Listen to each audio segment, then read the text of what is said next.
Hello po sa inyong lahat mga ka-crypto. Ako po si Pinoy Crypto Trader at sa video na ito ay atin pong pag-uusapan ang tungkol dito kay Bitcoin. Yan, Bitcoin Technical Analysis, 67K to 100K milestone. Ayan po ang ating pag-uusapan dito. Isa pong technical analysis na may kaugnayan po sa presyo ni Bitcoin mula 67K hanggang 100K na presyo. At ayan, bago po tayo magpatuloy ay nais ko lamang po munang bigyang linaw ang aking disclaimer kung saan ang nilalaman po ng video na ito ay hindi po ito isang financial advice. For education and information purposes lamang po ang layunin nito. Maliban po dito ay nais ko na rin pong magbigay babala na wala pong kahit anumang group chat ang Pinoy Crypto Trader. Ayan, Bitcoin's technical analysis and price outlook. Technical indicators suggest that the $59,000 level serves as a significant support level likely to be tested soon. Kaya ayan, yung presyo daw po na $59,000 ay nagsisilbi raw po itong napakalagang support line dito kay Bitcoin. At mukhang nalalapit na raw na ito ay subukang basagin ng presyo ni Bitcoin. Ayan, kaya kung pag nabasag po ito, ay magpapatuloy po ito sa kanyang pagbagsak. Pero kung pag hindi po niya nagawang basagin ito, ay syempre tatalbog siya at dito na po siya makaka-recover. An even stronger support lies at $47,200, highlighting critical threshold that may influence Bitcoin's short to medium term trajectory. Kaya yan, kung sakaling nabasag daw po ang presyong $59,000 na support line natin dito, ay meron po tayong mas malakas or mas matibay na support line naman dito sa presyong $47,200. Ayan. Yan, liquidations at $50,800 and $48,000 untouched since February 9 reflect the market's cautious optimism and anticipation. Kaya ayan, kung maliliquidate daw ang presyong nasa mga $50,800 at saka $48,000 ay magdudulot daw po ito ng optimism at saka anticipation. Yan yung volatility and risk naman ay Bitcoin's price movements exhibit rapid price swings and lack correlation with traditional financial assets. While this presents opportunities, it also carries risk.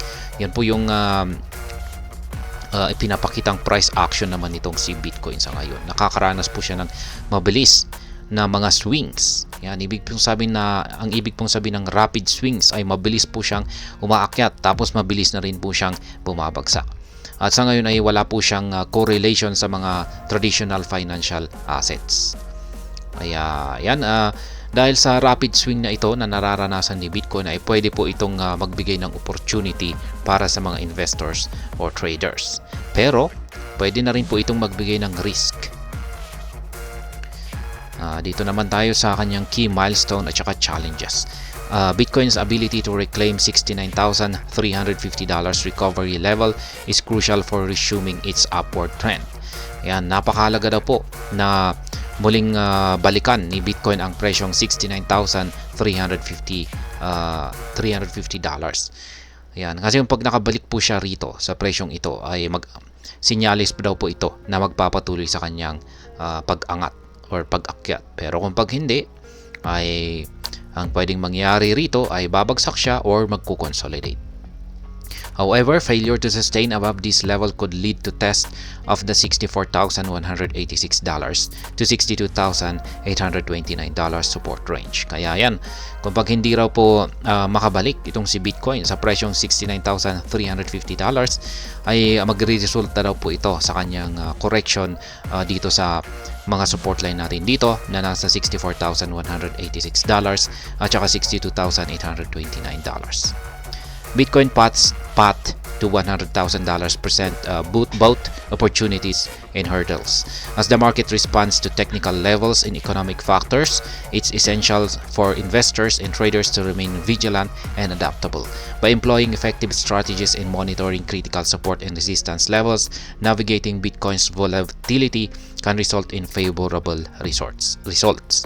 Kaya ayan, ang pag-angat ni Bitcoin patungo daw po sa presyong $100,000 ay pareho po itong nagbibigay ng magandang opportunity, pero syempre sa kanyang pag-angat sa pirasyong ito ay marami po siyang kailangang daanin na mga pagsubok.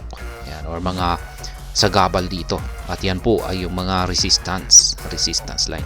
Kaya sabi rito ay para tayo ay magkaroon ng magandang resulta sa ating pag-i-invest or pagtitrade dito ay Bitcoin, ay kailangan po nating magkaroon ng epektibong strategy at sa pamamagitan po ng pagbabantay sa mga critical support or mahalagang support at saka resistance levels, lalong-lalo na kung pag ang mga ito ay nababasag. Ayan. Yan ang tungkol sa balitang ito kay Bitcoin.